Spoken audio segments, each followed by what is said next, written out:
C'est très ancien, ça remonte à 1971.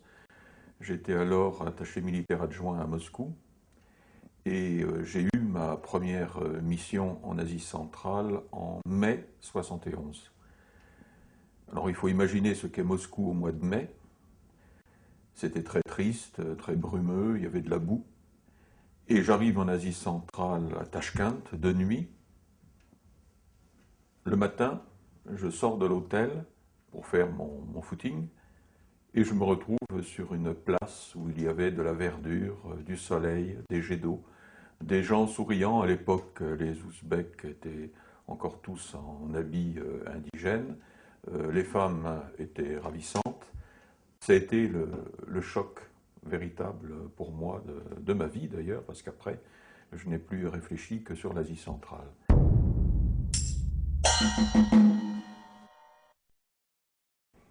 Bon, le point commun qui me vient tout de suite à l'esprit, qui rassemble ces saintes républiques, qui ont d'ailleurs bien besoin d'être rassemblées parce qu'il y a beaucoup d'éléments d'opposition entre elles, l'élément commun, c'est un certain art de vivre. Cet art de vivre, je le définirais par une bienveillance vis-à-vis de l'autre, et en particulier de l'étranger. Une chose qui n'existe pas dans notre société où on n'a pas le sourire aux lèvres et la main tendue dès que quelqu'un vous aborde. Là-bas, c'est exactement le cas. On sourit, on tend la main à l'étranger qui vous demande un renseignement, par exemple, et cela crée une grande confiance dès le premier abord.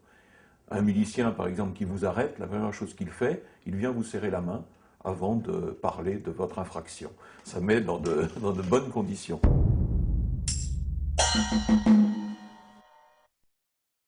La Kirghizie me plaît encore plus par la nature des gens que par ses beautés naturelles. Ces beautés naturelles sont incontestables, c'est le lac qui s'y coule, ce sont des chaînes de montagnes comme on n'en voit pas ailleurs, avec une densité et une hauteur qui vous écrase tout en restant accessible. C'est aussi des canyons, c'est aussi des refuges de nature, mais ce qui m'intéresse le plus en Kirghizie, ce sont les gens. Les Kirghizes sont des gens qui ont certes la tête près du bonnet, qui démarrent très très vite, mais qui, à partir de leur tempérament fonceur, ont un véritable sens de l'initiative et de la liberté. Ce ne sont pas des gens soumis, ce sont des gens qui savent ce qu'ils veulent et qui défendent leurs opinions, qui ont une opinion, donc ça demande une réflexion. Ce sont des gens qui sont beaucoup plus mûrs pour la démocratie que les autres. Et ils sont absolument les seuls dans ce cas dans toute l'Asie centrale.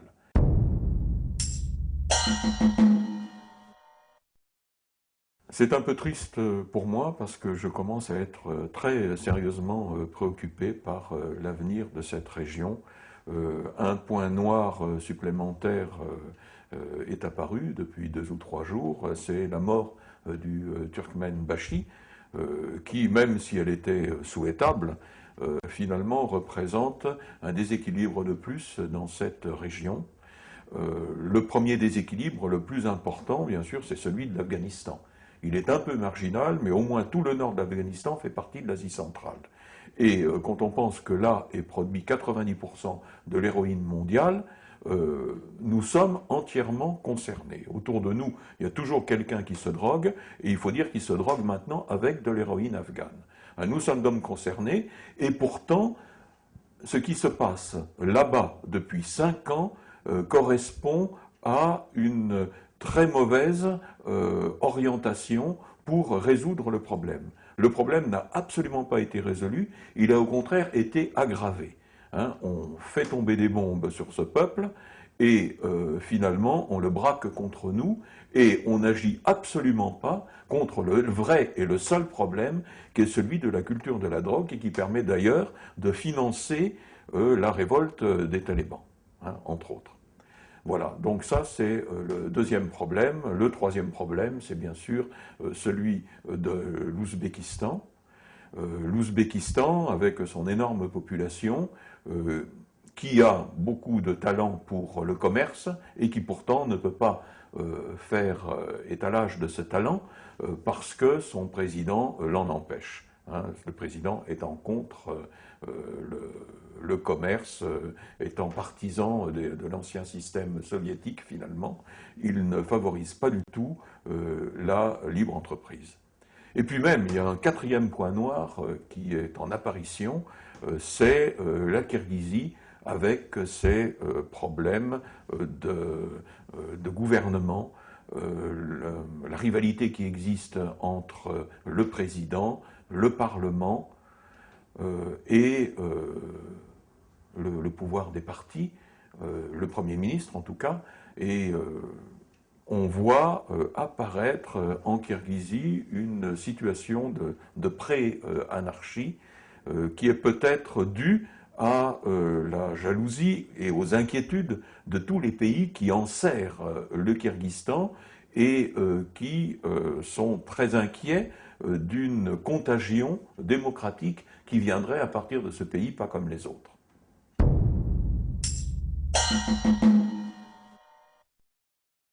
Oh, je n'ai pas qu'un seul bonheur, j'en ai oh, 5 ou 6 au moins. Mon plus grand bonheur, c'est d'avoir les montagnes à l'horizon. Hein, c'est ce qui me manque à Paris. Ensuite, d'avoir une femme et une petite fille charmantes qui me donnent une vie quotidienne très agréable. Le troisième, c'est de me promener dans les rues de Bichkek avec autour de moi une population jeune et belle. On ne peut pas faire 100 mètres dans une rue de Bichkek sans voir une jolie femme. C'est quand même quelque chose de bien pour le moral.